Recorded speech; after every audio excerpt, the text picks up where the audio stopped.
Students, here we are with the new concept of Ohm's law for class 10. Let's consider about it.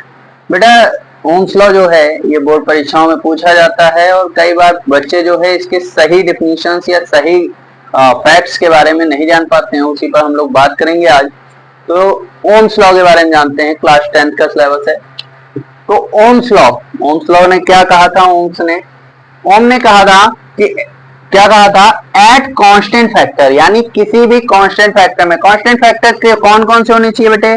Temperature, heat और pressure. किसी भी reaction में या किसी भी फिजिकल इक्विपमेंट में जब टेम्परेचर, हीट और प्रेशर, कोई भी सर्किट है उसमें टेम्परेचर क्या हो? कांस्टेंट हो, हीट क्या हो? वो भी कांस्टेंट हो और प्रेशर भी कांस्टेंट होता है, तब द फ्लोइंग करंट, क्या बेटे? फ्लोइंग करंट, जो फ्लोइंग करंट है उसमें वो फ्लोइंग करंट हमेशा डायरेक्टली प्रोपोर्शनल यानी अनुक्रमानुपाती होती है किसके? पोटेंशियल की। डायरेक्टली प्रोपोर्शनल का मतलब बेटे होता क्या है कि अगर I की वैल्यू I की वैल्यू 1 है और V की वैल्यू 2 है, तो अगर हम V में भी 2 से मल्टीप्लाई कर रहे हैं तो हमें I की वैल्यू जो 1 थी ना उसमें भी 2 से मल्टीप्लाई करना पड़ेगा। इसी का मतलब होता है डायरेक्टली प्रोपोर्शनल। ठीक, तो इन्होंने कहा था कि according to this law at constant factor, कौन से फैक्टर बेटे? टेम्परेचर, हीट, प्रेशर और भी जितने होते हैं, the flowing current in circuit is directly proportional to the potential of circuit, यानी जो भी करंट सर्किट में फ्लो हो रही है वो उसके विभव या विभवांतर के क्या होगी बेटे?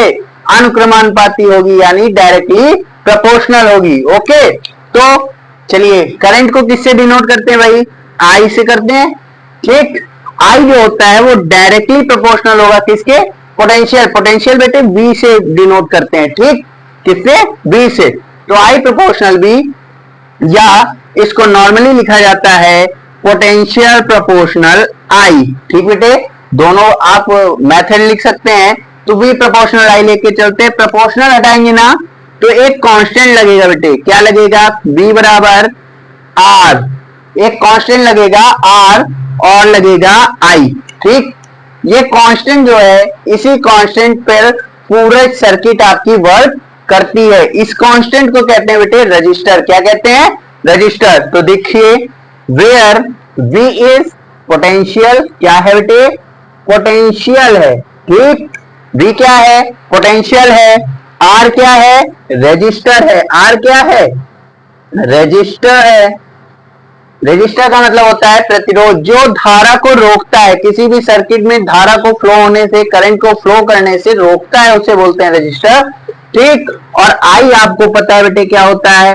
I इज करंट, I को करंट बोलते हैं। ठीक, उम्मीद करता हूं आपको ओम्स लॉ समझ में आया होगा, और यदि इसमें कोई प्रॉब्लम हो तो आप कमेंट करके हमें बताएं और हमारे चैनल को सब्सक्राइब करें। जय